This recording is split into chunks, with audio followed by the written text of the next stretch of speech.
siglo XVIII es posiblemente la centuria más lúcida que vieron los tiempos. La Ilustración, la enciclopedia, las ganas, el afán de prosperar, la libertad, la fraternidad, la igualdad, todo ello en un epicentro cultural sin precedentes. Aquella Francia XVIII que nos asombró a todos, que prosperó y que iluminó la cultura occidental.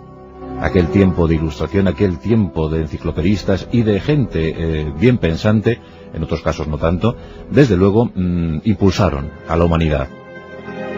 Y firmas ilustres jalonaron estos años: Montesquieu, Diderot y los que nos ocupan hoy. Dos enemigos acérrimos que no obstante aportaron grandes ideas a los que les quisieron seguir.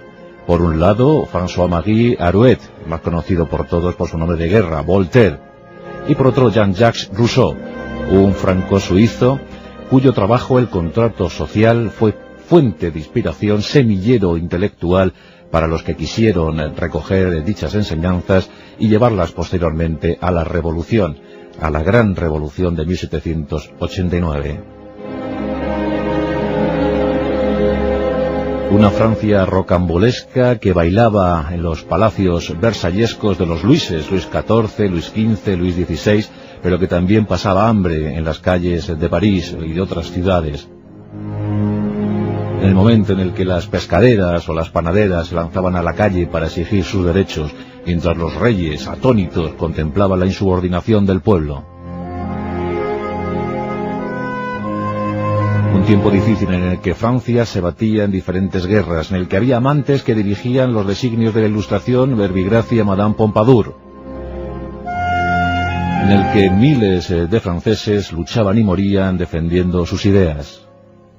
El tiempo del vapor, el tiempo de la revolución industrial, el tiempo de la prosperidad, de los humos cubriendo las ciudades. El periodo en el que todo el mundo quiso escribir, quiso leer, quiso reflejar sus pensamientos en un papel. François-Marie Arouet, Voltaire, nació en Francia en 1694. Era el menor, el hijo final de una extensa prole. Su madre falleció a edad temprana, con 41 años, y François-Marie Voltaire odió profundamente a su padre. No sé si por este motivo o por otros, pero lo cierto es que esta relación no prosperó y siempre fue muy arisca, muy abrupta. Voltaire fue un niño tremendamente brillante, muy adecuado, muy preparado para los estudios y sobre todo para generar e inculcar ideas a sus semejantes. Y es curioso que uno de sus principales enemigos, Rousseau, nacido en Ginebra en 1712, por tanto era bastante menor que Voltaire, pero ambos sufrieron las consecuencias de sus escritos. Ambos fueron expulsados del país, ambos tuvieron que refugiarse en el exilio, en Suiza, en Alemania, en Inglaterra, y sus libros fueron incluso a la hoguera en algunas ocasiones. Ambos sufrieron cárcel por lo que contaron. Y desde luego sus vidas fueron, sí, antagonistas, pero también coincidentes en muchos extremos. En el caso de Voltaire cabe comentar que sus enemigos dijeron de él que era el anticristo, que era el personaje más polémico, más agresor contra la Iglesia católica. Sin embargo, Voltaire nunca rechazó la deidad. Nunca rechazó a Dios. Incluso a la hora de su muerte llegó a firmar un documento, un escrito por el que pedía perdón a los cielos, a Dios, por sus pecados, por las tropelías cometidas contra la Iglesia y, bueno, pues pedía más o menos benevolencia para su alma. Esto lo escribió ya con 84 años, a punto de fallecer. Él sí fue muy crítico con el estamento social y sobre todo el religioso contra la Iglesia católica. Bueno, repartió mandobles y lanzó ataques improperios a diestro y siniestro, no reparó en gastos dialécticos. No creía en la providencia. Todo lo contrario que Rousseau, Jean-Jacques Rousseau, como antes hemos dicho, el autor del contrato social, o de una obra fundamental que le causó pues, muchos insultos, muchas injurias. Esta es la de Discurso sobre el origen y el fundamento de la desigualdad entre los hombres, Bueno, pues tras leer este texto, Voltaire acusó a su enemigo de ser pues, simplemente un inocente, un Cándido, no olvidemos la obra de Voltaire, Cándido y el optimismo, y dijo que tras leer este libro de Rousseau tenía unas ganas tremendas de andar a cuatro patas. Y es que Rousseau defendía la inocencia, la bondad del ser humano, la teoría del buen salvaje gestada por él. Decía que el hombre era puro, era bondadoso, estaba limpio, y eso se lo entregaba a Dios al nacer, pero que después la corrupción iba atenazando al ser humano hasta convertirle en un ser depravado. Decía que nacemos inocentes, pero que luego quedamos atados por todos los lados a unas cadenas de las que no nos podemos desvincular. Por tanto, Rousseau creía en la inocencia, en la bondad del ser humano, todo lo contrario que Voltaire, que decía que nosotros, pues bueno, ya nos hacemos a nosotros mismos, no creía en esa providencia, no creía en que Dios interviniera en nuestras vidas, y por tanto pensaba que la ciencia, la razón, él es un gran racionalista, y sobre todo, pues las bellas artes nos hacen ser como somos. Por tanto, si quisiéramos buscar una buena calidad de vida, si quisiéramos mejorar nuestras vidas, solo podríamos recurrir a la ciencia, a la técnica o a las bellas artes, no a lo que nos diese Dios desde los cielos. Ese no intervenía aquí. Como os podéis figurar, la polémica surgió de inmediato y el cruce de acusaciones, la ironía de Voltaire era clara y manifiesta, dicen que era el hombre más irónico de Francia. Bueno, pues ese cruce de acusaciones se dio a lo largo de la vida que les unió. Rousseau era contradictorio en sí mismo, porque si bien abogaba por esa pureza del ser humano, en su vida no es que diera muestras de gran sabiduría, en su vida cotidiana, en su vida íntima. Hay que comentar que Rousseau, que era culto, era un hombre intelectual brillantísimo, pues solo encontró la felicidad con una mujer que era analfabeta, que no le podía replicar. Y con esta tuvo 5 vástagos, 5 hijos, a los que entregó miserablemente al orfanato, les dejó morir en un horrible orfanato.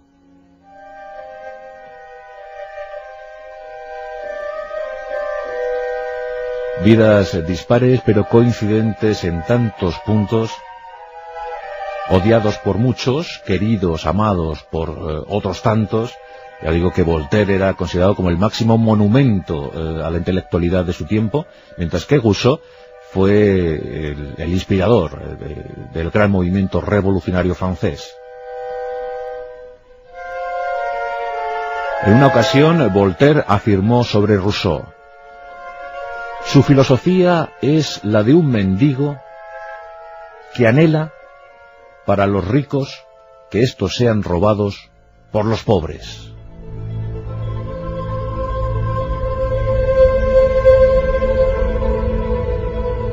Con todo, tanto Rousseau como Voltaire son personajes insignes para la cultura occidental y de todos los tiempos, la universal también, claro está. Sus aportaciones literarias se convirtieron en fundamentales para entender el siglo XVIII y aún más allá.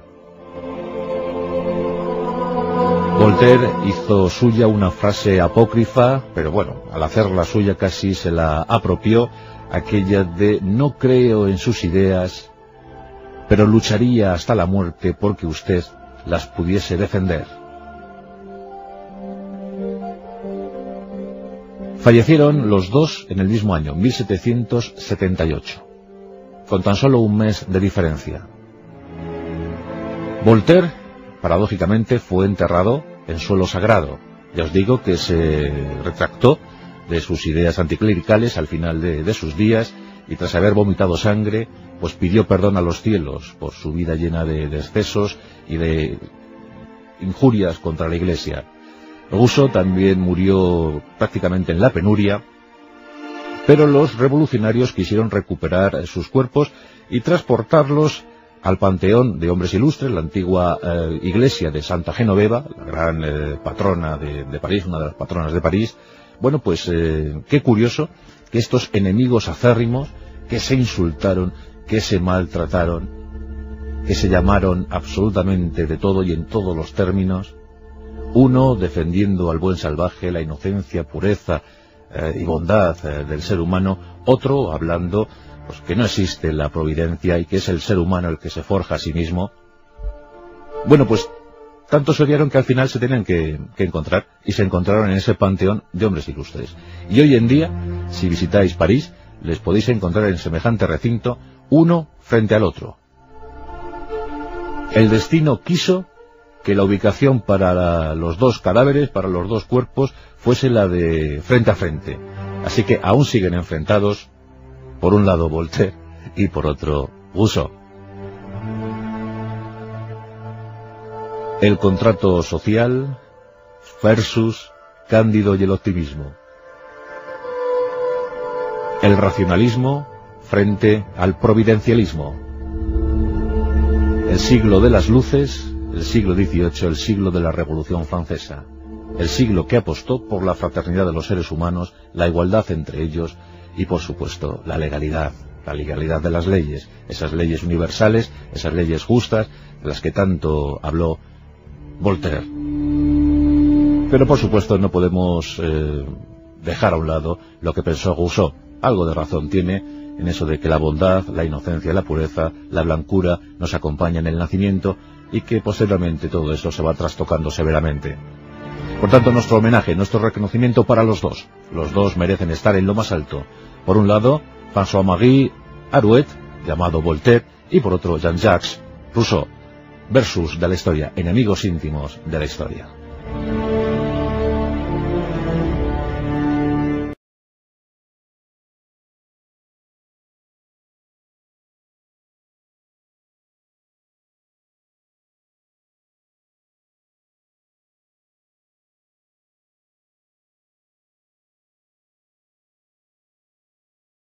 François-Marie Arouet, más conocido por todos por su nombre de guerra, Voltaire, y por otro Jean-Jacques Rousseau, un franco-suizo cuyo trabajo, El contrato social, fue fuente de inspiración, semillero intelectual para los que quisieron recoger dichas enseñanzas y llevarlas posteriormente a la revolución, a la gran revolución de 1789. Afinó la cultura occidental. Aquel tiempo de ilustración, aquel tiempo de enciclopedistas y de gente bien pensante, en otros casos no tanto, desde luego impulsaron a la humanidad. Y firmas ilustres jalonaron estos años. Montesquieu, Diderot y los que nos ocupan hoy. Dos enemigos acérrimos que no obstante aportaron grandes ideas a los que les quisieron seguir. Por un lado,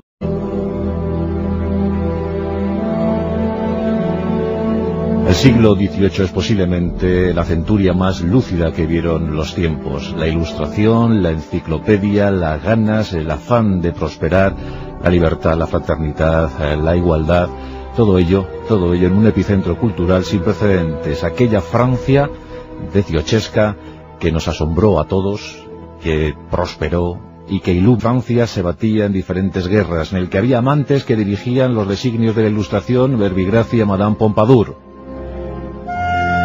en el que miles de franceses luchaban y morían defendiendo sus ideas. El tiempo del vapor, el tiempo de la revolución industrial, el tiempo de la prosperidad, de los humos cubriendo las ciudades. El Francia rocambolesca que bailaba en los palacios versallescos de los Luises, Luis XIV, Luis XV, Luis XVI, pero que también pasaba hambre en las calles de París y de otras ciudades.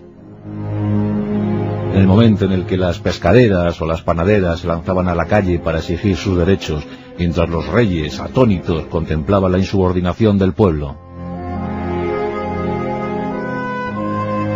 Un tiempo difícil en el que